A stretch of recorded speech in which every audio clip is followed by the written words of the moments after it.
Advertisement అనేది ఒక్క ఈ పత్రికలో మాత్రమే వాళ్ళ పాలసీ అనుకుంటా అడ్వర్టైజ్మెంట్ అని ఉంది రాశారు. ఇష్యూడ్ బై తెలుగుదేశం పార్టీ అని ఇక్కడ ఉన్నారు. అంటే నేను ఇదే దీంతోనే ఎందుకు మొదలు పెడుతున్నా అంటే, ఒకటి దీంట్లో ఉన్న కంటెంట్, వీళ్ళు మనుషుల పిశాచాల రాక్షసులు కూడా కాదు, ప్రజల జీవితాలతో ఎందుకు ఆడుకోవాలనుకుంటున్నారు, ప్రజల జీవితాలతో రాష్ట్ర ప్రజల జీవితాలతో ఏమాత్రం ఎంతో కొంత ఆస్తి ఉన్నా స్థిరాస్తి ఉంటే వాళ్ళను భయపెట్టి భయభ్రాంతులను చేసి వాళ్ళు అనుకున్న రకంగా ఏదో సాధించాలనే దాంతో ఆ దుగ్ధతో ఇలా చేసినారని ఇక్కడ అర్థమవుతుంది. మీకే గమనిస్తున్నారు. తోడేళ్ళు పైనంతా, కిందేమో కూటమి అధికారంలోకి రాగానే ల్యాండ్ టైటిలింగ్ యాక్ట్ చట్టం రద్దు, కింద చంద్రబాబు ఫోటో. వీళ్లకు సిగ్గు శరము ఉంటే, వీళ్ళు నిజంగా ఇది ఒక రాజకీయ పార్టీ అయితే ఇదే పద్ధతి ప్రజల్లోకి వెళ్ళడం. ల్యాండ్ టైటిలింగ్ యాక్ట్ అనేది ఏదైతే ఇప్పుడు వీళ్ళు అన్నట్టు నిజంగా రద్దు చేసేదైతే, ఈ ల్యాండ్ టైటిలింగ్ యాక్ట్ బిల్లు పెడుతున్నప్పుడు ఎందుకు దాన్ని తెలుగుదేశం పార్టీ సపోర్ట్ చేసింది? At the cost of repetition. మళ్ళీ నేను కొద్దిగా చూడండి, మీకు చూపాలి. ఎందుకంటే ఇది చూడగానే ఖచ్చితంగా ఫోన్లు వస్తున్నాయి, ఏమో జరిగిపోతుంది, ఏమో జరిగిపోతుంది, ఏమో జరిగిపోతుంది. దీనికి శిక్ష ఏమి వేయాలని కూడా ప్రజలు ఆలోచించాలి. ఇంతటి అబద్ధాలు, ఇంతటి పైశాచికత్వంతో అడ్డగోలుగా అబద్ధాలు, విష ప్రచారం, భయాందోళనకు గురి చేసి భయభ్రాంతులను చేసే దానికి దిగజారితే, అది కూడా మళ్ళీ ఒక అడ్వర్టైజ్మెంట్ అని రాసుకోవడం కూడా లేదు. ఇది నైతికంగా ఇంకో రకంగా అంత, అది చాలా పెద్ద మాట. వీ కాంట్ ఎక్స్పెక్ట్ ఇలాంటి దిగజారుడు బురదగుంటలో లేదా సెప్టిక్ ట్యాంక్లో పడి దొర్లుకునే చంద్రబాబు నాయుడు కానీ ఆ ముఠా కానీ వాళ్ళకి అంత అదేదో పెద్ద ఉదాత్తమైన మాటలో హితవు చెప్పడం అనేది పనికొచ్చేది కాదని దీనిని చూస్తే అర్థమవుతుంది. ఎందుకంటే వాడి ఆలోచనలే పిశాచాలకు వచ్చేటివి, ఆలోచనలే సెప్టిక్ ట్యాంక్లో బతికే జీవులకు వచ్చేవి. సివిలైజ్డ్ దీంట్లో ఉండేవైతే ఎవడన్నా ఇట్లా ఇస్తాడండి? మళ్ళీ ఇచ్చిన దాంట్లో మేము ఇచ్చామని చెప్పుకునే ఇది కూడా లేదు. ఎందుకంటే ప్రజలను మిస్లీడ్ చేయడమే, ప్రజలను మిస్లీడ్ చేసి భయభ్రాంతులను చేసి మళ్ళీ అది మేము చేసామనే సంబంధం, మాకు సంబంధం ఉందని చెప్పుకునేపాటి ధైర్యం కూడా లేకుండా వాళ్ళు అనుకునే ప్రచారం కిందికి వెళ్ళాలి, చాప్ కింద నిలబడి జనం భయపడాలి. భయపడి జగన్మోహన్ రెడ్డి గారికి వేయొద్దు, చంద్రబాబు నాయుడు మళ్ళీ తెచ్చుకోవాలి. మరి అలాంటప్పుడు ఈ బిల్లు పెడుతున్నప్పుడు 2019 జూలై ఒకసారి పెట్టు, పయావలకేశ్వరి పెట్టు, ఇది ది కాస్ట్ ఆఫ్ రిపిటేషన్ మొన్న చూపించాను, మళ్ళీ చూపిస్తాను.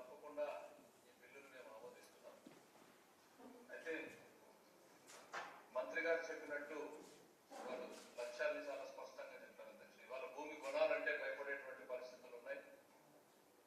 అది నిజమైనటువంటి టైటిల్, డిస్ప్యూటెడ్ టైటిల్ అనేటువంటిది. ఈ పరిస్థితిలో ఈ బిల్లు రావాల్సినటువంటి అవసరం ఉందనేటువంటిది భారతదేశ ప్రభుత్వం కూడా గుర్తించింది అధ్యక్షుడు. ఇది నీడ్ ఆఫ్ ది అవర్.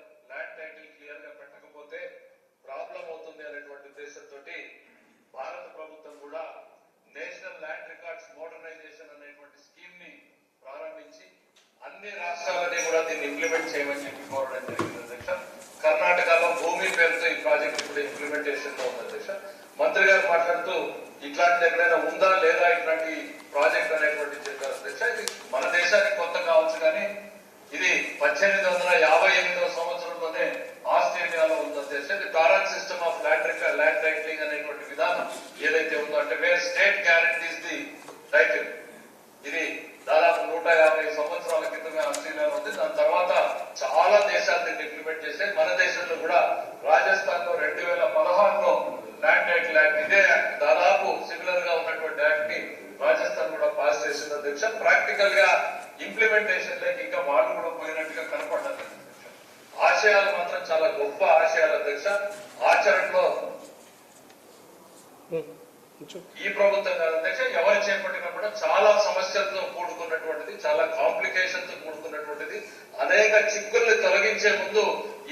ప్రభుత్వానికి చాలా టైం కూడా పడుతుంది అధ్యక్ష, దాంట్లో ఏమాత్రం కూడా అనుమానం లేదు. బట్ ఇది ఒక పాజిటివ్ హోప్ గానే చూడాల్సినటువంటి తరుణం. ఒక పేద రైతుకో, ఒక సామాన్య కుటుంబీకుడికో ఒక క్లియర్ టైటిల్ తన దగ్గర డబ్బు ఉంటే నిర్భయంగా ఎన్నుకునేటువంటి పరిస్థితిని కనిపించే దిశగా ఈ బిల్ అనేటువంటిది భవిష్యత్తులో ఉపయోగపడుతుంది. ఇది 2 ఏళ్లలో అవుతుందా, 4 ఏళ్లు పడుతుందా, 5 ఏళ్లు పడుతుందా అనేటువంటిది పక్కన పెడితే తప్పకుండా ఇది ఒక పాజిటివ్ డైరెక్షన్ లో వెళ్ళేటువంటి బిల్ అనేటువంటిది ఈ సందర్భంగా గుర్తు చేస్తున్నారు అధ్యక్ష.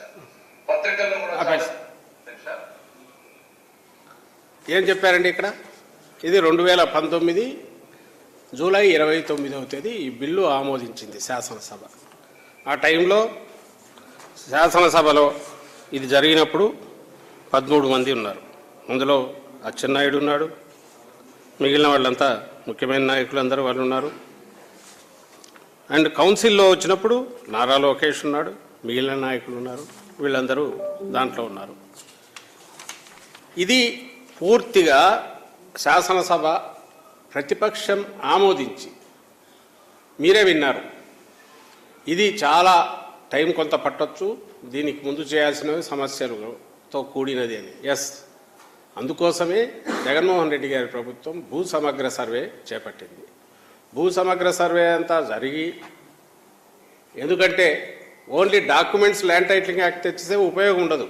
ల్యాండ్ ఒకరి చేతిలో ఉంటుంది, ఇది ఇంకొకరి చేతిలో ఉంటుంది. ముందు ఓనర్ను ఫిక్స్ చేసుకుంటూ వచ్చి అది ఫైనలైజ్ అయ్యాక డిస్ప్యూట్స్ ఏమైనా ఉంటే దాన్ని కూడా సపరేట్ పెట్టి ఇవన్నీ అయిన తర్వాత ఫైనల్గా అంతా అయిపోయాక ల్యాండ్ టైటిలింగ్ యాక్ట్ వస్తే దానికి ఏదైతే ఆ యాక్ట్ దేని మీద అయితే ఇచ్చేయాలనో ఆ భూములకు సంబంధించి ఒక స్పష్టమైన చిత్రం ఉంటుంది. కాబట్టి ఇంప్లిమెంటేషన్ అనేది షూర్గా సక్రమంగా పర్ఫెక్ట్గా జరుగుతుంది. ఓనర్కు పూర్తి దాని మీద రైట్ ఉంటుంది. అక్కడి నుంచి జరిగే ప్రతి డివిజను, సబ్ డివిజన్లన్నీ కూడా దాంట్లో రికార్డ్ అవుతుంటాయి. ఇది ఆలోచన.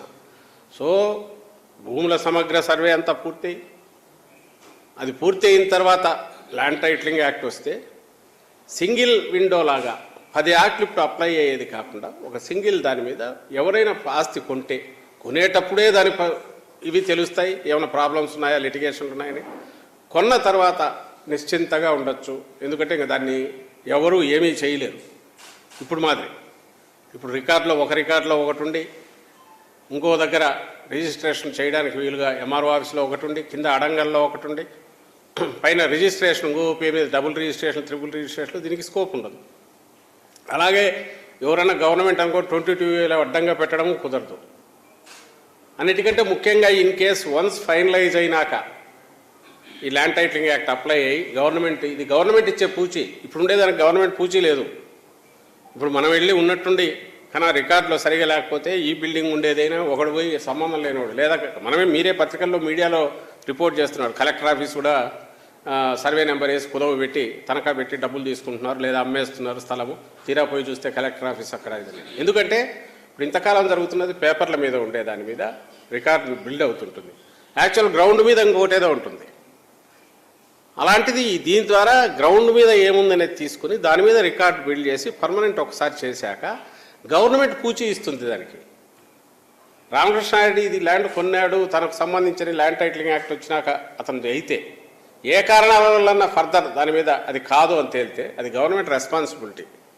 అంటే ఇన్ష్యూర్ చేస్తున్నారు, పూచి ఇస్తుంది గవర్నమెంట్, కాంపెన్సేషన్ పే చేయాల్సి వస్తుంది. ఇది ఇంత సేఫ్టీ ఇది ఉంది. ఇది జగన్మోహన్ రెడ్డి గారు ఫీల్ కావడం కాదు, అపోజిషన్గా ఉన్న తెలుగుదేశం పార్టీ పూర్తి దానికి ఆమోద ముద్ర వేసి ఆ రోజు మాట్లాడింది ఇప్పుడు చూపించాం. మరి దానికి ఆ రోజు ఈ బిల్లును సపోర్ట్ చేసి యాక్ట్ తీసుకురావడం చేసిన ఈ తెలుగుదేశం పార్టీ, ఈ చంద్రబాబు నాయుడే ప్రతిపక్ష నాయకుడు, ఆ పార్టీ నాయకుడు, శాసనసభలో ఆ రోజు లేడు కానీ తనే దాని నాయకుడు. ఈరోజు ఇది ఎట్లిస్తాడు? ఈ దిగజారుడుతనం దేనికి? ఇంత అబద్ధాలు ఎందుకు ప్రచారం చేస్తున్నాడు? మరి ఒకవేళ నిజంగా తన ల్యాండ్ టైటిలింగ్ యాక్ట్ అనేది అది డేంజరస్ ఇది అనుకుంటే 2019 ఆ బిల్లు పెట్టినప్పుడు ఎందుకు సపోర్ట్ చేశారు? పోనీ ఆ తర్వాత తన జ్ఞానోదయం అయితే దాని మీద ఇమ్మీడియట్ సెంటర్కి పోయింది, 10-14 డిపార్ట్మెంట్లలో తిరిగింది, డిఫరెంట్ మినిస్ట్రీస్కి వెళ్ళింది, అక్కడి నుంచి సవరణలు వచ్చాయి, సూచనలు వచ్చాయి, వాటిని దీంట్లో ఇంపార్ట్ చేసి తయారు చేసిన యాక్ట్ ఫైనల్గా ప్రెసిడెన్షియల్ అసెంట్కి పోయింది. ప్రెసిడెన్షియల్ అసెంట్ వచ్చింది. ఇప్పుడు అది ఓన్లీ గెజెట్ పాస్ అయింది. దాని తర్వాత ఫర్దర్ ఇంప్లిమెంటేషన్లో లేదు. దానికి ప్రొసీజర్లు ఇవి తయారు కాలేదు, గైడ్ లైన్స్ తయారు కాలేదు, బేర్ యాక్ట్ మాత్రం గెజిట్లో వచ్చింది అంతే. దీనివల్ల దీని తర్వాత తయారు దాంట్లో ఇంప్లిమెంటేషన్కి సంబంధించి ఇంకా చాలా జరగాలి. అసలు దానికి ముందు అవసరమైన సమగ్ర సర్వే పూర్తి కావాలి.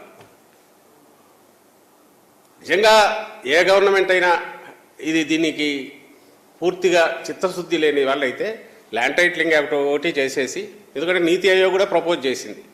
సెంట్రల్ గవర్నమెంట్ అంటే ఇప్పుడు చంద్రబాబు నాయుడు ఎవరితో అయితే పొత్తు పెట్టుకున్నాడో ఆ బీజేపీ సపోర్ట్ చేసింది, బీజేపీ రాష్ట్రాలు ఇది చేశాయి,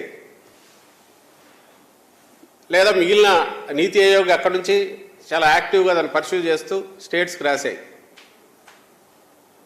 వాళ్ళందరూ ఇప్పుడు వీళ్ళ కూటమిలో ఉన్న బీజేపీతో, నరేంద్ర మోడీతో కానీ, కూటమి ఆయనతో అమిత్ షాతో కానీ, ఇంకోరితో కానీ ల్యాండ్ టైటిలింగ్ యాక్ట్ అది చెత్తదని ఒక మాట చెప్పించమనేది. దానికి అడ్వర్టైజ్మెంట్ ఎందుకు? కోట్లు ఖర్చు పెట్టి ఎవడైనా ఎన్నికల దగ్గర వస్తే ఏం యాడ్స్ ఇస్తారండి? నువ్వేం చేస్తావో ఇచ్చుకుంటాడు. ఇన్ని కోట్లు ఖర్చు పెట్టి ఒక అబద్ధాన్ని నిజం చేయాలని చెప్పి జగన్మోహన్ రెడ్డి గారి మీద అభాండాలు వేస్తూ ప్రజలను భయపెట్టి ఆయనకు ఓటు వేయనీయకుండా, జగన్మోహన్ రెడ్డి గారికి ఓటు వేయనీయకుండా చూడాలని కుట్ర ఏదైతే ఉందో ఇది దేనికి నిదర్శనం? నీ దిగజారుడుతనానికి, భయపడుతున్నావు అనడానికి, దివాలా తీసావనడానికి, ఎత్తిపోయావనడానికి, నీకు మాట్లాడడానికి కానీ ప్రకటన ఇవ్వడానికి కానీ ఏమీ లేదనడానికి, శవం కదా పోతున్నప్పుడు దింపుడు కళ్ళ మాసి అంటారు, అంటే అది ట్రెడిషన్. దింపి అక్కడ వెయిట్ చేస్తే ఒకవేళ లాస్ట్ ఛాన్స్ ఉంటుందేమని. అది ఎప్పుడు జరగలేదు, జరగదు కూడా, కానీ అది నడుస్తుంది ఆచారం. అట్లా నీ శవం ఊరేగింపు ఏదైతే ఉందో దాంట్లో ఆఖరణ దింపుడు కళ్ళ మాసలాగా అడ్డంగా, అసహ్యంగా, ఓ రాజకీయ పార్టీ కాదు, సివిలైజ్డ్ నాగరికమైన సమాజంలో ఉండే ఒక వ్యక్తి కూడా ఎవడు చేయకూడని దిగజారుడు, నీచమైన, పైశాచికమైన పని చంద్రబాబు ఈ కోట్లు ఖర్చు పెట్టి చేశాడు. ఈరోజు నువ్వు వస్తే పొడుస్తాననిందో లేకపోతే నువ్వు గతంలో చేసిందో చెప్తూ ఎందుకు యాడ్స్ ఇచ్చుకోలేకపోయావు చంద్రబాబు? ఈ అడ్డగోల అబద్ధాలను ఎందుకు దీని మీద పడేసావు? దీనికోసం కోట్లు ఎందుకు ఖర్చు పెడుతున్నావు? అంటే చెప్పుకోవడానికి ఏమీ లేదు, రేపు చేస్తాననేది ఎవరు నమ్మరు, నీకు తెలుసు, నువ్వే నమ్మట్లే. కాబట్టి జగన్మోహన్ రెడ్డి గారిని బూచోడులాగా చూపించి ఆయన వస్తే మీది కొట్టేస్తాడంటే జనం బెదురుకొని ఆయనకు ఓటు వేయారని దీంతో దుష్ట పన్నాగంతో, విషపూరితమైన ఆలోచనతో ఈ పని చేశాం. మళ్ళీ అడుగుతున్నాం, ఎందుకు ఆ రోజు ఆ బిల్లుకు సపోర్ట్ చేశావు?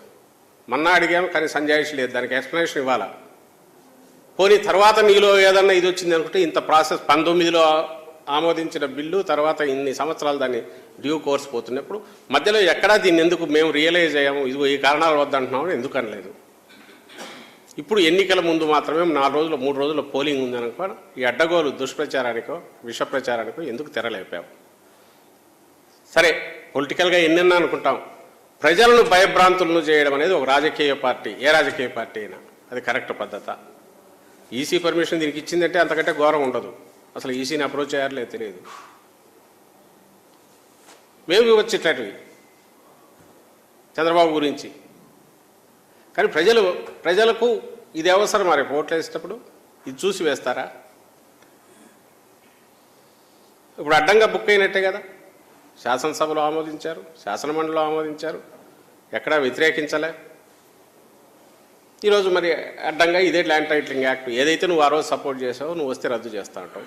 కొన్ని రద్దు చేయాలంటే కూటమి ఆమోదం ఉండాలి. మరి మోడీతో చెప్పించు, అది చేయలేకపోతున్నావుగా. నిన్న మొన్న ఆయన వచ్చినాడు, అమిత్ షా వచ్చినాడు, వాళ్ళ ముందు మేము వచ్చేస్తే దీన్ని రద్దు చేస్తామని ఒక మాట అని వాళ్ళతో కూడా చెప్పించవచ్చు కదా. మిగిలిన తిట్లన్నీ తిట్టిస్తున్నావు కదా, మిగిలినవన్నీ నువ్వేదేది అంటున్నావో వాళ్ళ నోళ్ళలో వాళ్ళకి అది ఇందులో లేదో ఏమీ తెలియదు. ఎందుకంటే అంతకుముందు వాళ్ళు నిన్ను తిట్టినారు 19లో. మరి దీన్ని ఎందుకు చేయలేకపోయినాం? ఇది ఈ యాక్ట్కి సంబంధించి ఇది చేస్తుంది. ఈ బిల్లు అప్రూవ్ అయ్యి యాక్ట్ అయిపోయి ఇంతకాలమైనాక ఈరోజు చేసే దుష్ప్రచారము, ఇంకా దీన్ని ఏ భాషలో తిట్టాలన్నా కూడా, ఇంతకంటే ఏం తిట్టాలన్నా కూడా అర్థం కావట్లా. దీని తర్వాత 3 విభిన్నమైనవి ఒకటి భూ సమగ్ర survey which should be the base, అది పూర్తి అయ్యాక తయారయ్యే ల్యాండ్ టైటిలింగ్ యాక్టు, ఇంప్లిమెంటేషన్లకు వచ్చే ల్యాండ్ టైటిలింగ్ యాక్టు. మూడవది రిజిస్ట్రేషన్ల మీద అదెక్కడ అన్యాయం, దారుణము. ఈ రిజిస్ట్రేషన్లు, ఈ స్టాంపింగ్ జరిగి సంప్రదాయమైన పద్ధతి నుంచి దీనికి ఎప్పుడైతే ఇప్పుడు మారి జరుగుతుందో, ఆల్ ఆఫ్ ఏ సడన్ 10-15 రోజుల నుంచి అడ్డగోలు విష ప్రచారం చేస్తున్నారు. మూడింటిని కలిసి మీ ఆస్తి మీది కాదంటారు, జిరాక్స్ కాపీ మీకు ఇచ్చే జిరాక్స్ కాపీ అంటారు, అసభ్యంగా మాట్లాడుతున్నారు. మళ్ళీ రిపీట్ చేయలేని మాటలు బహిరంగ సభల్లో, ఓల్డేజ్ వల్ల వచ్చిందో ఏదో తెలియదు కానీ అతను మాట్లాడుతున్న మాటలు అది వెకిలిగా నవ్వుతూ మాట్లాడుతున్నాడు. సరే, దానికి సంబంధించి కూడా చూపుతాను. అవి ఒకసారి ఆ డాక్యుమెంట్ చూపు.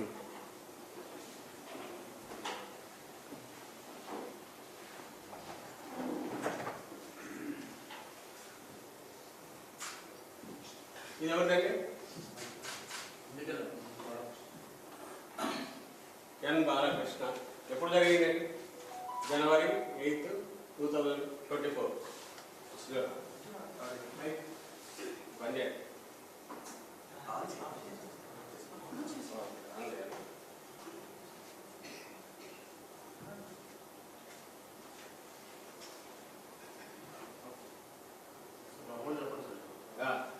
సో January 8, 2024 దాని ట్రాన్సాక్షన్ జరిగింది. నందమూరి బాలకృష్ణ సేమ్ ఇదే. ఈయన అంటున్నాడు జిరాక్స్లు తుడుచుకోవడానికి పనికి వస్తాయని అసభ్యంగా మాట్లాడుతున్నాడు కదా, ఇదే మరి ఈ జనవరిలో ఎప్పుడో చేసుకున్నాడు వైజాగ్లో. దాని మీద వార్తలు కూడా వచ్చాయి. ఈయన కూడా వైజాగ్ మన నచ్చినట్టుంది, అక్కడే బాగుంటుంది అని ఆస్తి అక్కడ కొన్నాడు, అంటే రాజధానికి అదే బాగుంటుంది అని అనుకున్నాడు కూడా వచ్చాయి. నెక్స్ట్ చూపించు ఆయన పేరు, అవి ఇది చేయించిన వాళ్ళు పని మూజీ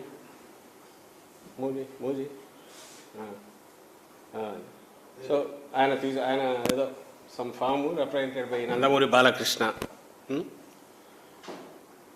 ఇది జనవరిలో జరిగింది. ట్రాన్సాక్షన్ జరిగింది, కోట్ల రూపాయలు పెట్టి ఆస్తి కొన్నాడు. చంద్రబాబు లెక్క ప్రకారం అది ఆయనది కాదు. ఇప్పుడు ఆ కాగితాలు తుడుచుకోవడానికి పనికొస్తాయి. తర్వాత ఇంకొకటి, ఇది ఎప్పుడు జరిగింది date?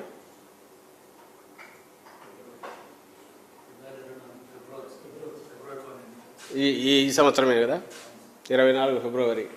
First page చూపించమ్మా, first page చూపించు. కొన్నవారు ఎవరు? రాయించుకున్నవారు కిందికి రా. కొణిదెల పవన్ కళ్యాణ్, కిందికి రా,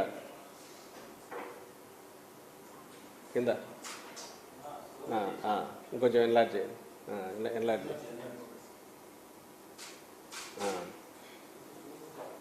ఇది పవన్ కళ్యాణ్. ఈయన ఫిబ్రవరిలో కొన్నాడు. ఇప్పటికి 4 నెలలు 5 నెలలు అవుతుంది కదా. ఏమైంది ఆస్తికి? మరి ఎవరన్నా పోయి జెండా పాతవచ్చు, మీరే పోవచ్చు. ఇప్పుడు వీళ్ళు చెప్పిన దాని ప్రకారము ఎవరైనా సరిపోయి ఆ ఆస్తిలో జెండా పాతవచ్చు, ఎందుకంటే వాటికి విలువ లేదుగా. మరి అది కరెక్ట్ అయినా ఒప్పుకుంటారా? నిజంగా ఈ విలువ లేదంటే మరి ఆస్తులు కొంటున్నారు, ఇంకా తీస్తే దొరుకుతాయి. మొత్తం నాకు తెలిసి ఇప్పటికి లాస్ట్ మంత్ ఎప్పుడో చాలా ట్రాన్సాక్షన్స్ దండిగా జరిగాయన్నారు. ఐ థింక్ ఎన్ని జరిగాయి? 62,93,982 ఇప్పటికి ఇష్యూ చేశారు. ఇన్ని ట్రాన్సాక్షన్స్ జరిగాయి. సరే, వాళ్ళందరూ ఎందుకు? వీళ్ళ ల్యాండే. మరి వీళ్ళ లెక్క ప్రకారం అది వాళ్ళది కాదు. మరి ఎవరైనా పోయి జెండా పాతితే కాదంటే వదిలేస్తారా? మరి ఈ స్టాంపింగే అది కన్వెన్షనల్ సంప్రదాయ పద్ధతిలో ఉన్న నాన్ జ్యుడిషియల్ స్టాంప్ పేపర్స్ కాదు ఇవి. పోనీ ఇది ఎప్పటి నుంచి వచ్చింది? అది పెట్టు, ఆ టేబుల్ పెట్టు, పెద్దది. ఎప్పుడు వచ్చిందండి? తెలుగుదేశం ప్రభుత్వం హయాంలో 2016లో 17లో మొదలైంది. 2017లో ఇది మొదలైంది.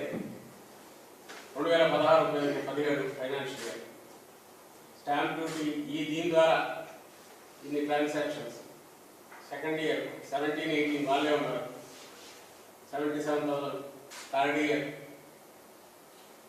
ఇలా పెరుగుతాయి. ఇప్పుడు వచ్చి మొత్తం ఇప్పుడు 62,93,982 సర్టిఫికెట్లు ఇష్యూ అయ్యాయి. మరి దీన్ని ఏమంటారు? ఎప్పుడు మొదలైంది ఇది? నాన్ జ్యుడిషియల్ స్టాంప్ పేపర్స్ నుంచి, కన్వెన్షనల్ దీని నుంచి తీసి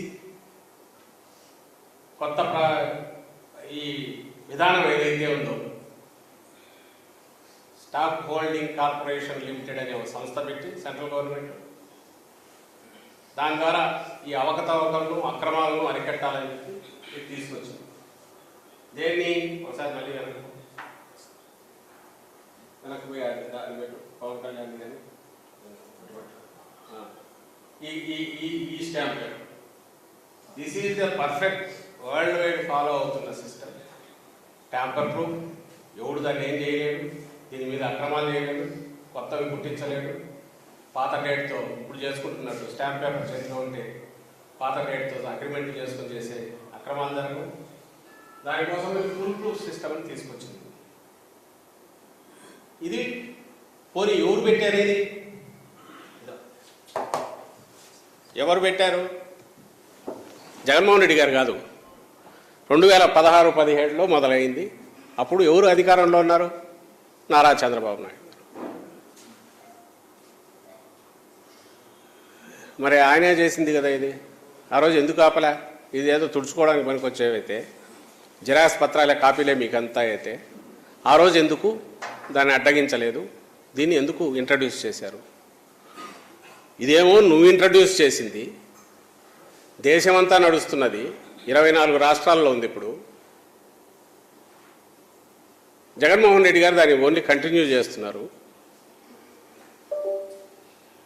అండ్ ముందుదేమో ల్యాండ్ టైటిలింగ్ యాక్ట్ నువ్వు ఏదైతే తోడేళ్ళని చూపిస్తూ వేసినావో, భయపెడుతూ ఇది ఈ చట్టం రద్దు చేస్తాను నేను వస్తే అని మళ్ళీ ఇక్కడ అంటున్నావో, ఇది బిల్లు పెట్టేప్పుడు పూర్తి సపోర్టు, నాట్ ఏదో విత్ రిజర్వేషన్స్ కూడా కాదు, పూర్తి ఇది అవసరము, నీడ్ ఆఫ్ ది అవర్, అందరూ దీన్ని సపోర్ట్ చేయాలి, ఇది ఒక పాజిటివ్ చర్య అని నీ పార్టీ తెలుగుదేశం పార్టీ అసెంబ్లీలో సపోర్ట్ చేసింది ల్యాండ్ టైటిలింగ్ యాక్ట్. రిజిస్ట్రేషన్లదేమో నీ హయాంలో, ఈ స్టాంపింగ్ అనేది నీ హయాంలో మొదలైంది. నీ హయాంలో మొదలై అంటే చంద్రబాబు హయాంలో మొదలై 16-17-1948 ట్రాన్సాక్షన్స్ సర్టిఫికేట్స్ ఇష్యూ చేశారు. 17-18 77,187 ఇష్యూ చేశారు. 18-19 1,48,357 ఇంట్రడ్యూస్ చేశారు. ఇవి వరుసగా జరుగుతూ వచ్చినాయి. మరి రెండు నీ ఒకటి నువ్వు ఆమోదం అప్రూవ్ చేసి నువ్వు ఓకే చేసి జట్టు కట్టిద్దే, లేదు మధ్యలో నువ్వు మార్చుకుంటే లైన్ మార్చుకుంటే ఎప్పుడు నువ్వు అట్లా అనలా, లేదు మీ కూటమి మెయిన్ లీడర్ ఎవరున్నారో బీజేపీతో అన్నా ఈరోజు చెప్పిస్తున్నావు అది చెప్పట్లా. అండ్ ఈ స్టాంపింగ్కు సంబంధించి అయితే నీ హయాంలోనే మొదలైంది, అప్పటి నుంచే ఇంట్రడ్యూస్ అయింది. ఇది ప్రజలందరికీ తెలియాల్సిన అవసరం ఉంది. దీని ద్వారా చెప్పడానికి మేము ప్రయత్నం చేస్తున్నాం. ఈ స్టాంపింగ్ ఇదేనేది.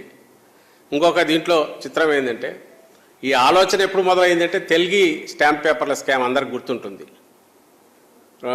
అప్పుడు అతను ఎవరో అప్పట్లో కృష్ణ యాదవ్ అని మినిస్టర్గా ఉండి అతని మీద వచ్చింది, చంద్రబాబు నాయుడు మీద వచ్చింది. దాంట్లో ఆ స్కామ్లో కీలక పాత్రధారి ఈయన చంద్రబాబు నాయుడు అని కూడా అప్పుడు వార్తలు వచ్చాయి. అవి ఏం లేదు, దొంగ నోట్లు కదా ఇది చేసాడు, దొంగ స్టాంప్ పేపర్లు. ఆ తెలుగు అనేవాడు ఎవడు చేశాడు, తెలుగు స్కామ్ జరిగింది. అందులో చంద్రబాబు నాయుడు పేరు కూడా ఉంది. ఇక్కడే చంద్రబాబు నాయుడు హయాంలోనే ఇక్కడే బయటపడింది. ఆ తర్వాతే సెంటర్ ఆలోచించి దీనికి కళ్ళెం వేయడం ఎట్లా అనేది కొత్తది ఈ పేపర్స్ అనేది తీసుకొచ్చారు. ఇన్నాళ్ళు ఏదైతే సెక్యూరిటీ ప్రెస్లో మనం ముద్రిస్తున్నామో కన్వెన్షనల్ ఇవి నాన్ జ్యుడిషియల్ స్టాంప్ పేపర్స్ అవి ఫేజ్ అవుట్ అవుతున్నాయి అన్ని స్టేట్స్. ఇప్పుడు 24 స్టేట్స్ ఇది ఇంట్రడ్యూస్ చేశారు. అండ్ అన్ని చోట్ల సక్సెస్ఫుల్ జరుగుతుంది. ఏ రకమైన అవకతవకలు జరగడానికి అవకాశం లేదు. దీనికి సంబంధించి కామెంట్ చేయడం అంటే, దీనికి సంబంధించి ఎవరన్నా తప్పులు ఎత్తి చూపడం అంటే ఇంకా దేని మీదైనా ఎత్తచ్చు. అసలు ఎంటైర్ సిస్టము, గవర్నమెంటు, రిజర్వ్ బ్యాంకో లేకుంటే సెంట్రల్ గవర్నమెంటో వీటన్నిటికీ ఈరోజు గూగుల్ పే అని మనం మామూలు వాళ్ళు కూడా, చదువురాని వాళ్ళు కూడా దాంట్లోంచి పంపిస్తున్నారు. చిన్న చిన్న వ్యాపారాలు చేసుకునే వాళ్ళు తీసుకుంటున్నారు, పేమెంట్ యాక్సెప్ట్ చేస్తున్నారు, పేమెంట్ పంపిస్తున్నారు, పేపర్ ఫ్రీ అవుతుంది. అలాంటి టైంలో ట్యాంపర్ ప్రూఫ్ దీంట్లో ఒక కొత్త సిస్టమ్ వచ్చింది. అది యూనివర్సల్గా అందరూ చేస్తున్నారు. అది సెంట్రల్ గవర్నమెంట్ ఇది చేసింది. అందులో నీ హయాంలోనే ఇంట్రడ్యూస్ చేసిన ఈ స్టాంపింగ్ దాని గురించి నువ్వు జిరాక్స్ కాపీలు అంటావు, చించేస్తున్నావు. మరి నీకు దమ్ముంటే మీ బావమరుదులు, నీ వియ్యంకుడు, నీ కొడుకు మామ బాలకృష్ణ డాక్యుమెంటు, నీ దత్తపుత్రుడు, నీ పార్ట్నర్ పవన్ కళ్యాణ్ డాక్యుమెంట్, ఈ రెండు కూడా చించేసి, జిరాక్సే కదా, చించు, ఈరోజు చించి తుడుచుకో. చేస్తావు మరి ఆ పని? ఇది ఇలాంటి మాటలు మాట్లాడడం, నీచమైన మాటలు మాట్లాడడం అంటే, మామూలుగా మనం ఎవరన్నా దీన్ని ఎవరన్నా ఇది చిత్తుకాయుధం పనికిరాదని ఎవరైనా భయపెడితే దేంతో కొడతారు? కింద పడేసి. ఈ మాట్లాడే వాళ్ళు కూడా అట్లే కొట్టాలి ప్రజలు. ఎందుకంటే సొసైటీ కొన్ని కట్టుబాట్లకో రూల్స్కో అబైడ్ అయి ఉండి ఓ పద్ధతి ప్రకారం నడుస్తున్న దాన్ని డిస్టర్బ్ చేసి, అసలు ఏదీ లేదు, అరాచకం ఉంది, ప్రభుత్వం అనేది లేదు, వ్యవస్థలు అనేవి లేవు, దేనికైతే నువ్వు అధిపతి కావాలనుకుంటున్నావో అసలు అదే అబద్ధం. అది ఎవరు చేస్తారు? టెర్రరిస్టులో ఈ ఉగ్రవాదులు ఉంటారు కదా, ఈ వ్యవస్థ మీద నమ్మకం లేని వాళ్ళు ఇలాంటి ప్రచారం చేస్తారు. నువ్వు అది చేస్తున్నావు. మరి దీన్ని ఎందుకు నమ్మాలా? ఇది కూడా ప్రభుత్వం ఒక ఆర్బీఐ ప్రింట్ చేసిందే కదా. ఇది ప్రజలకు చెప్పు. మీరు పట్టుకున్న నోటు చెల్లదు, ఎందుకంటే నువ్వు అన్న భూమి నీది కాదంటున్నావు, నీ చేతిలో ఉన్న డబ్బు చెల్లదు అనను. నిన్ను కింద పడేసి ఎట్లా కొడతారో చూడు. ఈ మాట అన్నందుకు కూడా వీళ్ళని అట్లా కొట్టాలి.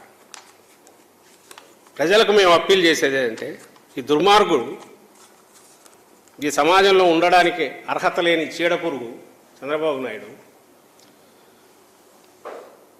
24 ఎన్నికలు ఇంకా అయిపోయాయి,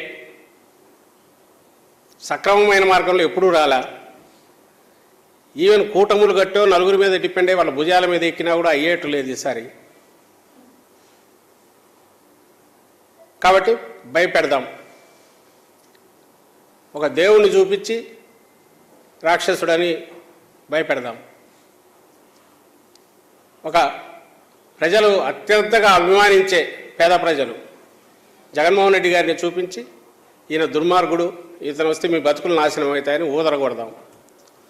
దానికి పరాకాష్ఠగా ఇట్లాంటి చెత్త చెదారం అంతా జనం మెదడులో ఎక్కించడానికి ట్రై చేద్దాం. కుదిరితే వచ్చేద్దాం. మళ్ళీ రామోజీరావు తన అక్రమాలు తన ప్రజల సొమ్ముతో వేల కోట్లతో చేసుకోవచ్చు. చంద్రబాబు నాయుడు అమరావతి పేరుతో లక్షల కోట్లు దోచుకోవచ్చు. మళ్ళీ 5 ఏళ్ల తర్వాత వచ్చే ఎన్నికలకు ఎవరు ఉంటారో అప్పుడు చూసుకుందాం. అసలు వచ్చే 5 ఏళ్ళు లేకుండా తను ఉండే అవకాశం లేదని ఆయనకు తెలుసు, కొడుకు ఆ సామర్థ్యం లేదని తెలుసు. నువ్వు ఇచ్చిన 6 హామీలకు కూడా దాని మీద నీకే నమ్మకం లేదడానికి ఇంతకంటే ఉదాహరణ ఏమన్నా కావాలా? నిజంగా నువ్వు అమలు చెయ్యవు అని, చేస్తావనే నమ్మకం నీకు లేదు కాబట్టే చంద్రబాబు నాయుడు అంటున్నా. చంద్రబాబు నాయుడుకు తను ఇచ్చిన 6 హామీలు తాను చెయ్యడు, చేస్తాడు అనే నమ్మకం అతనికి లేదు. చెయ్యడని గట్టిగా తెలుసు, తాను చెయ్యడని ప్రజలకు బాగా తెలుసు కాబట్టే దాని మీద డిపెండ్ కావట్లా. ఇట్లాంటి దాని మీద విషం చిమ్మడం ద్వారా ఎట్టో 4 ఓట్లు రాబట్టుకోవాలని దీనికి దిగజారాడు. ఎవరన్నా ప్రజల్లో అపోహలు ఉంటే అన్నిటిని తొలగించుకోండి. ఇందులో దుర్మార్గం ఉంది. మీరే చూశారు.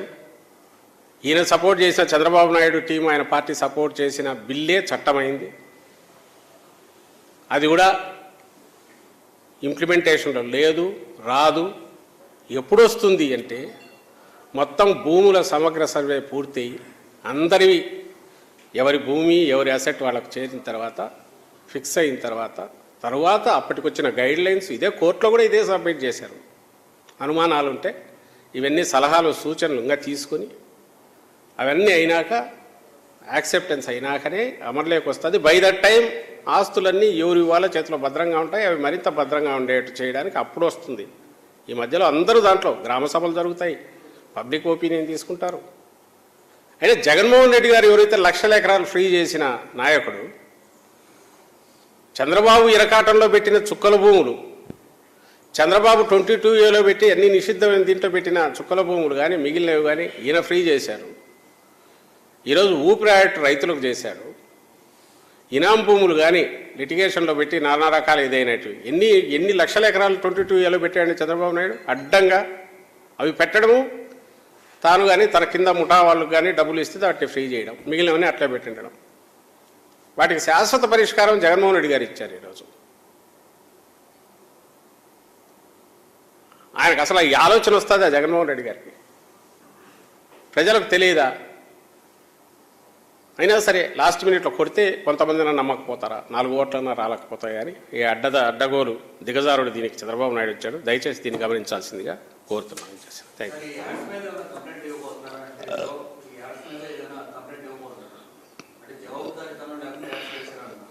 మామూలుగా ఈసీకి ఇస్తాం కానీ కోరలు ఏం చేస్తారు వాళ్ళు నాకు అర్థం కావట్లేదు. ఇప్పుడు ఈరోజు అంటే దీంట్లో అంటే నేననేది ఒక ముఖ్యమంత్రి కావాలనుకున్నవాడికి మినిమం లక్షణాలు కొన్ని ఉంటాయి కదా.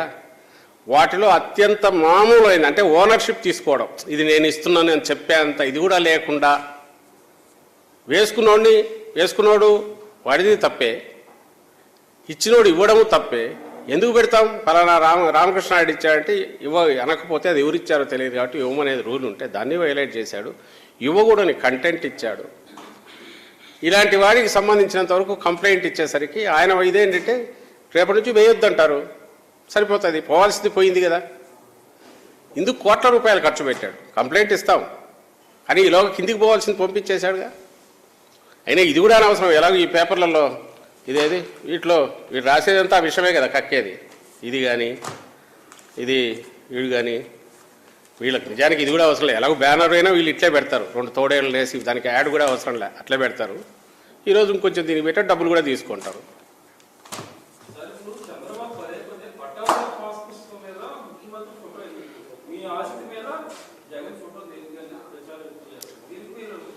చంద్రబాబు నాయుడు ఇచ్చిన పత్రాలన్నిటి మీద వాటన్నిటి మీద నిలువెత్తు తలకాయలు పెట్టుకొని ఆయన మంత్రులు పెట్టుకునేవి చాలా ఉన్నాయి.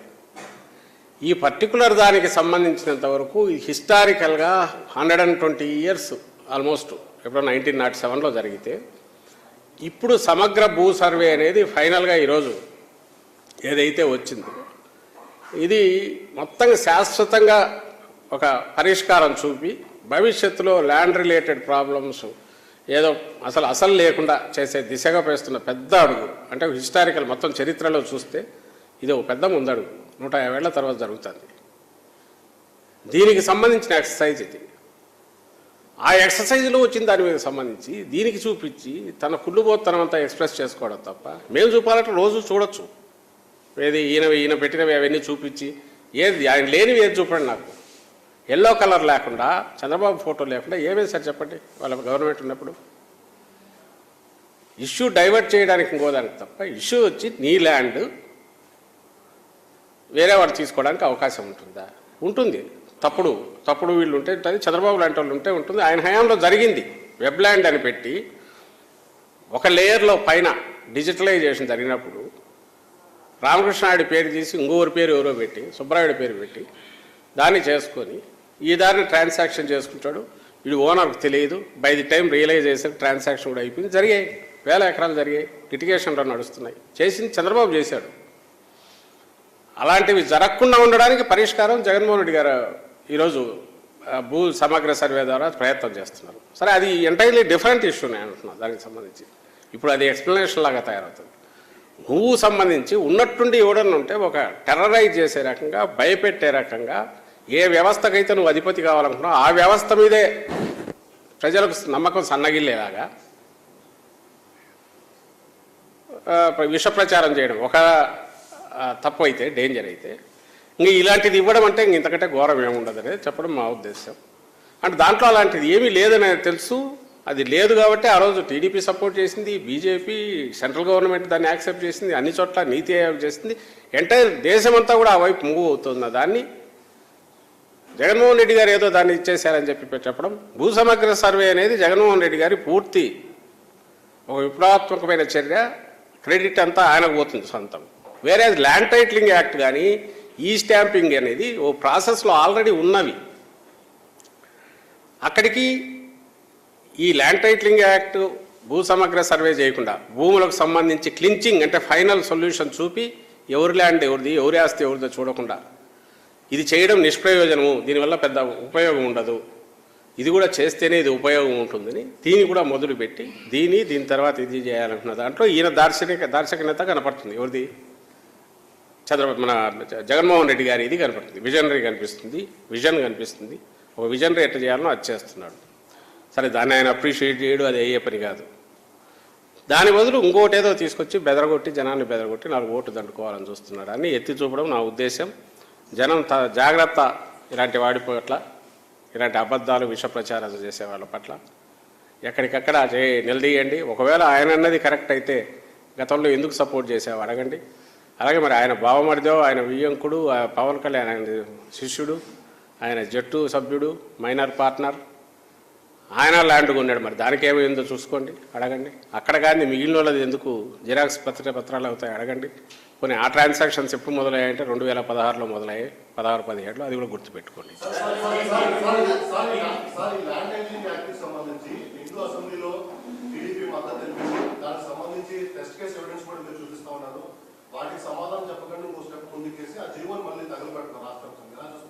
ఇప్పుడు నేను అంటున్నా కదా, అసలు దానికి ఆన్సర్ ఇవ్వాలి, తను ఇవ్వాలి.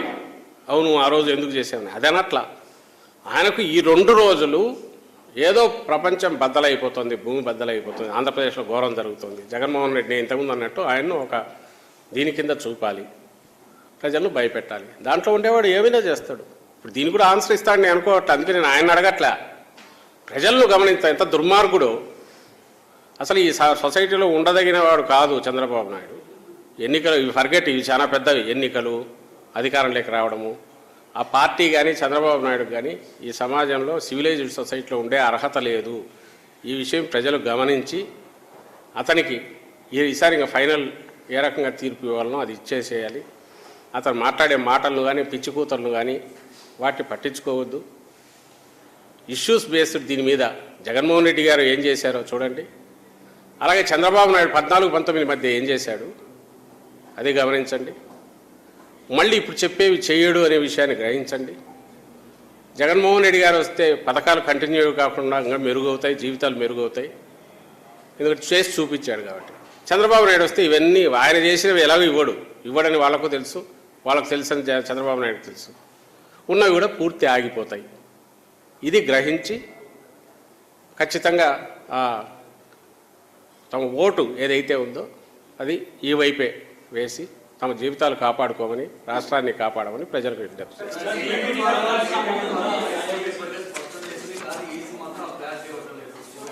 ఏమండి,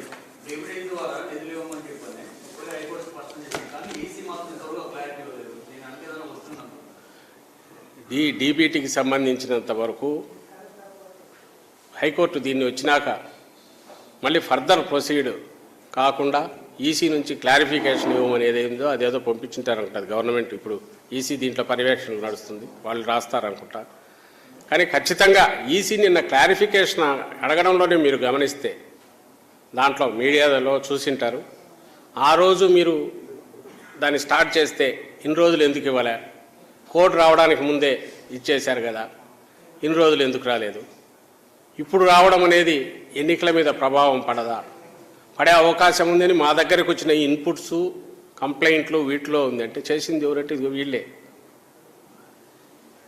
వీళ్ళే ఇదే టీడీపీ మేము ఆ రోజు ఏం చేయలే, పసుపు కుంకుమ అని లాస్ట్ మినిట్లో తీసుకొచ్చి చెక్కులు ఇచ్చినారు. మరి ఏ చెక్కు? ఏప్రిల్లో ఒకటేదో మార్చిలో వేసుకున్నట్టున్నారు, రెండో మూడో ఇచ్చినట్టున్నారు. మీకే మీడియా ఆ రోజు రిపోర్ట్ చేసిన వాళ్ళకి అప్పుడు ఇంట్లో తెలిసింటుంది. ఒకటి ఫైనల్గా ఏప్రిల్ 2, 3 తేదీలో 4 తేదీలోనూ 5వ తేదీలో వేసుకోమని, అంటే ఎన్నికలకు పోలింగ్కు వారం ముందు. అది ఇంకా ఘోరమైంది. ఆ రోజు ఈసీకి ఏం నొప్పి తగల్లా. ఈరోజు ఆ రోజు మీరు నొక్కినప్పుడు పోవాల్సింది 24 అవర్స్లోనే కదా, ఎందుకు పోలే? డీబీటీ అంటే నేను అంటున్నాను, చంద్రబాబు అడిగే మాట అది. ఎలక్షన్ కమిషన్ పర్వ్యూ కూడా కాదు. అక్కడ మోడీ నొక్కినా, మన రైతులకు సంబంధించో కిందికి ఏదైనా నొక్కినా అదేం ఒక రోజులో రాదు, నెల 2 నెలలకు వస్తుంటుంది మెల్లగా. అప్పుడు it all depends on ways and means, వచ్చేదానిని బట్టి ఫండ్స్ దీన్ని ప్రొవిజన్ బట్టి పోతుంది. దాన్ని సెరమోనియల్గా ఒకసారి చేస్తారు, ఆ తర్వాత ముందుకు పోతుంది. జగన్మోహన్ రెడ్డి గారు బటన్ నొక్కితే ఎందుకు రాలేదు, ఎన్ని రోజులు పట్టింది అనేది, how can EC take a call only except అది పోలింగ్ మీద ఇంపాక్ట్ క్రియేట్ చేస్తుంది అనడం వాళ్ళ అధికార పరిధిలోకి వస్తుంది. మరి అట్లా అప్పుడు 19లో చెక్కే ఇచ్చినారు కదా, అది ఇంకా బ్లాటెంట్. అంటే నువ్వు ఏప్రిల్ పోలింగ్ డేకు ముందు పెట్టడం అంటే నువ్వు ప్రలోభ పెట్టడమే. పోలింగ్ డే 4 రోజుల ముందు చెక్కు వేసుకో అన్నారంటే ఓటర్లను, అది డైరెక్ట్ ప్రలోభ పెట్టడమే. ఆ రోజు అలౌ చేశారు. ఈ రోజు రన్నింగ్ స్కీమ్స్కి సంబంధించి క్లారిఫికేషన్ అడుగుతున్నారు. ఇదేమన్నా ఇన్ఫ్లుయెన్స్ చేస్తుందా? అసలు మీరెందుకు 2 రోజులు చేయలేకపోయారు? అదేమి వాళ్ళ పర్వ్యూలో లేని విషయం. ఫైనాన్షియల్ ఇయర్ ఎండ్, సహజంగానే కొత్త ఫైనాన్షియల్ ఇయర్ ఈ 2 దగ్గరకు వచ్చినప్పుడు మళ్ళీ కోడ్ వచ్చేలోగానే స్టార్ట్ చేసి రేపు కొత్త ఫైనాన్షియల్ వచ్చినప్పుడు పంపించారు. ఎందుకంటే రన్నింగ్ స్కీమ్స్ కొన్ని ఈసారి ఇంట్రడ్యూస్ చేసింది. పసుపు కుంకుమన్న 19లో చంద్రబాబు కొత్తగా ఇంట్రడ్యూస్ చేసింది. ఈరోజు మేము ఇస్తున్నవి జగన్మోహన్ రెడ్డి గారు ఈ స్కీమ్స్, పెట్టిన స్కీమ్స్ ఇవన్నీ 4-5 ఏళ్ళ నుంచి నడుస్తున్నాయి.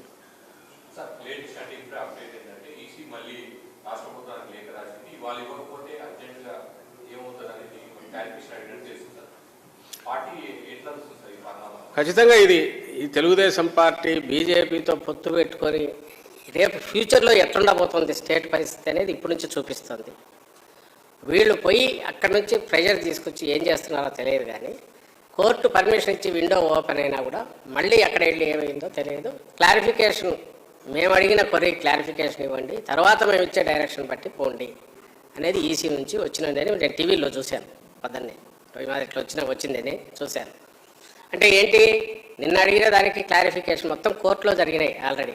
దానికి సంబంధించి పొజిషన్, ఎవరి పొజిషన్ ఏదనేది ఇప్పుడు దీని మీద క్లారిఫికేషన్ వీళ్ళు ఇస్తే దాని మీద డైరెక్షన్ సాయంత్రం రేపు అయితే కోర్టు విండో క్లోజ్ అయిపోతుంది. అప్పటికి ఈ దుష్టమైన ఈ చండాలపు ఆలోచన ఎవరికి ఉంటుంది? చంద్రబాబు నాయుడు. పోనీ మేము పెట్టింది, గవర్నమెంట్ ఏమన్నా పెట్టింది ఈరోజు పెట్టిందే ఈసీకి? 20 రోజుల క్రితం పెట్టింది. 20 రోజుల క్రితం ఆ రోజు ఇస్తే 16, 19 అప్పట్లోనే పోయినాయి. అప్పుడే వెళ్ళిపోయావుగా. ఇప్పుడు ఎవరికి తెలియంది కాదు. ఫైనాన్షియల్ ఇయర్ ఏంటంటే బ్యాంకులతో సహా అన్నీ కూడా ఫండ్స్కి సంబంధించి వెయిట్ చేస్తుంటారు. కొత్త సంవత్సరం కొత్త వచ్చినా కొంత తీసుకుంటారు, ముందు కొంత ఇస్తారు జంక్షన్లో ఉన్నప్పుడు. And EC doesn't have, it's not competent. అంటే గవర్నమెంట్ ఎట్లా చేయాలనేది క్వశ్చన్ చేసేది కూడా. పోనీ ప్రాక్టికల్గా చూసినా దీనికంటే ఘోరమైన చంద్రబాబు నాయుడు ఆ రోజు పసుపు కుంకుమ చెక్ ఇచ్చింది ఏప్రిల్లో అదే పనిగా ఏప్రిల్లోనే దాన్ని ఎన్కాష్ చేసుకోండి. అంటే కొత్త ఫైనాన్షియల్ ఇయర్లు వచ్చినాక చేసుకోండి. ఆయన కూడా ఆ రోజు డబ్బు లేదు కాబట్టి కొత్త ఫైనాన్షియల్ ఇయర్ని అనుకుని పెట్టిండొచ్చు. బట్ అది ఇంకా డైరెక్ట్ ఇన్ఫ్లుయెన్స్ చేస్తుందిగా చెక్ ఇవ్వడం అంటే పోలింగ్ను. మరి ఆ రోజు ఎందుకు క్వశ్చన్ చేయలేసి తెలియదు. బహుశా దాని మీద ఇప్పుడు ఈసీ పరిధిలోకి వస్తుంది కాబట్టి వీళ్ళు క్లారిఫికేషన్ ఇస్తారనుకుంటాం.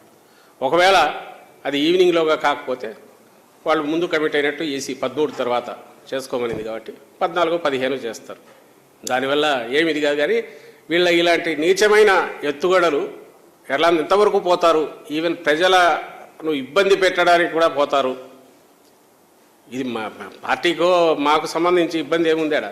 ఉన్నప్పుడు ఎలాగో ఇస్తాం, అది వాళ్ళకు తెలుసు, ప్రజలకు తెలుసు. జగన్మోహన్ రెడ్డి గారు దాన్ని ఏదో ఒకసారి మొదలు పెట్టాక ఆపేవాళ్ళు కాదని. కానీ ఎవరు ఇబ్బంది పడతారంటే ఇప్పుడు ఫైనల్ ఇయర్ స్టూడెంట్స్, వాళ్ళకు ఇప్పుడు ఇవి ఇవ్వరు.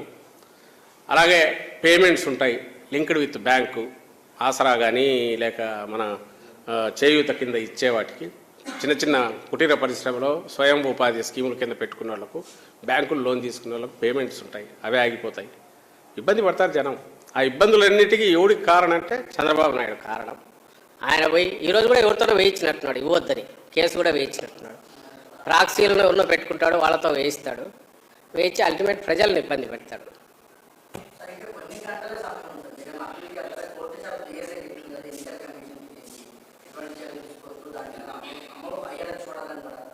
వాళ్ళు కోర్టు అబేయన్స్లో పెడుతున్నాము అనింది, అక్కడికి వదిలేసింది. అబేయన్స్ అని షార్ట్ విండో ఓపెన్ చేసింది. ఈసీ క్లారిఫికేషన్ ఇవ్వమనింది. సో క్లారిఫికేషన్ ఇక్కడ నుంచి గవర్నమెంట్ నుంచి పోతుంది అనుకుంటా. పోయినాక వాళ్ళు డైరెక్షన్ ఇచ్చే టైం ఉంటే కొంత రిలీజ్ అవుతాయేమో. ఒకవేళ మధ్యాహ్నమే వాళ్ళు రిప్లై ఇస్తే ఈసీ సాయంత్రం వరకు విండో ఓపెన్ ఉంది కాబట్టి రిలీజ్ అవుతాయేమో. లేకపోతే ఇప్పటికే ఈసీ పర్మిషన్ ఇచ్చింది 13 తర్వాత చేసుకోండి అని, కోర్టుకు అండర్టేకింగ్లో ఇచ్చింది కాబట్టి వాళ్ళు ఒకవేళ 13 తర్వాత చేయమంటే 13 తర్వాత చేయాల్సి వస్తుంది. ఏదైనా ఈసీ గైడ్ లైన్స్ ప్రకారమే నడవాల్సి వస్తుంది. కానీ ఆ గైడ్ లైన్స్ రావడానికి, క్వశ్చనరీ రావడానికి వాళ్ళ దాంట్లోనే ఉన్న దీని ప్రకారము ఇది సర్టన్ క్వార్టర్స్ నుంచి వచ్చిన ఇన్పుట్స్ కంప్లైంట్స్ అంటే ఇంకా ఏ గాడిదలు చేసింటారు ఇవి? ఇక్కడ ఉండే వీళ్ళే, ఈ అడ్డగాడిదలే కదా, వీళ్ళే కదా చేసిండాల్సింది. అది చూడమని నేను అనేది, ప్రజలు అది గమనించాలి. నోటికాడిది లాగుతున్నాడు చంద్రబాబు నాయుడు, వచ్చే వాటిని ఆపుతున్నాడు. మన వాలంటీర్ సిస్టమ్ను మొత్తం డిస్టర్బ్ చేశాడు. అవ్వాతాతలను వాళ్ళని ఇబ్బంది పెట్టాడు, వాళ్ళని రోడ్ల మీద పడేశాడు. మళ్ళీ బ్యాంకుకు అక్కడొద్దు డీబీటీ అని తన శిష్యుడితోనే అది ఇప్పించాడు. బ్యాంకులకేసి మరింత ఇబ్బంది పెట్టాడు. అంటే ఒక రాక్షసులు కదా ఎట్లుంటారో ఆ రకంగా బిహేవ్ చేస్తున్నాడు అనేది గమనించాలి.